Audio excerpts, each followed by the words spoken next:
गजालक्ष्मी कुठे ठेवली तर लक्ष्मी स्थायिक होते? वास्तुशास्त्र सांगतं अचूक जागा.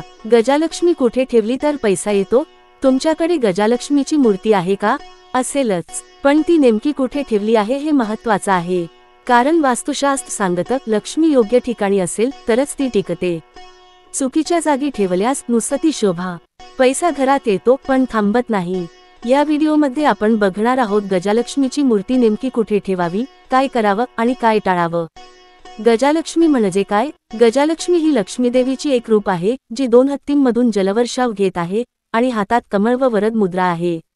तिचं दर्शन केवळ सौंदर्याचं प्रतीक नाही तर समृद्धी, स्थैर्य आणि शांतीचंही प्रतीक आहे. गजालक्ष्मीचं स्थान हे घरात खूप श्रद्धेनं आणि विचारपूर्वक ठरवलं पाहिजे. कारण तिची ऊर्जा योग्य ठिकाणी ठेवली तर ती घरात लक्ष्मी स्थायिक करते.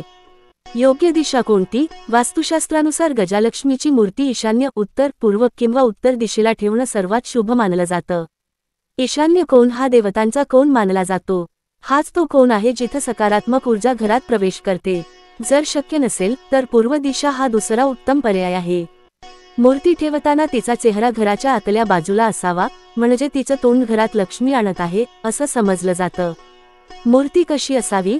साहित्य: पितळ, तांबे, चांदी किंवा मातीपासून बनवलेली मूर्ती शुभ मानली जाते. आकार: घरासाठी 4 ते 6 इंचांची मूर्ती योग्य असते. फार मोठी मूर्ती ठेवण्याची गरज नाही. स्वच्छता: मूर्ती कायम स्वच्छ आणि टापटीप असावी. धुळकट किंवा रंग उडालेली मूर्ती लक्ष्मी नाराज करते. जोडीने ठेवावी का? काही लोक गजालक्ष्मी सोबत कुबेर किंवा विष्णू मूर्ती ठेवतात, पण जर जागा कमी असेल तर फक्त गजालक्ष्मीही चालते. श्रद्धा महत्त्वाची आहे. काय टाळावं? बाथरूमच्या किंवा स्वयंपाकघराच्या बाजूला मूर्ती ठेवू नका. शयनगृहात, बेडरूममध्ये ठेवणं टाळा. ही जागा विश्रांतीसाठी असते, पूजेसाठी नव्हे. फुटलेली मूर्ती किंवा खंडित मूर्ती घरात ठेवणं अशुभ मानलं जातं.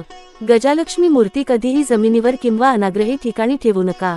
उंचीवर, स्वच्छ पाटावर, शुभ आसनावर ठेवावी. खास वास्तू उपाय: प्रत्येक शुक्रवारी गजालक्ष्मीला कमळाचं फूल अर्पण करा. संध्याकाळी समई प्रज्वलित करून गजालक्ष्मी समोर श्रीसूक्त किंवा लक्ष्मी अष्टोत्तर म्हणावं. प्रवेशद्वाराजवळ तोरण, स्वस्तिक आणि शुभ लाभचे चिन्ह असावं. हे सकारात्मक ऊर्जा आकर्षित करतं.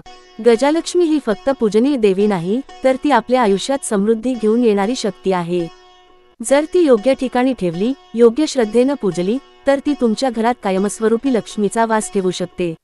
हे वास्तुशास्त्राचं छोटंसं रहस्य तुमच्या आयुष्यात मोठा बदल घडवू शकतं.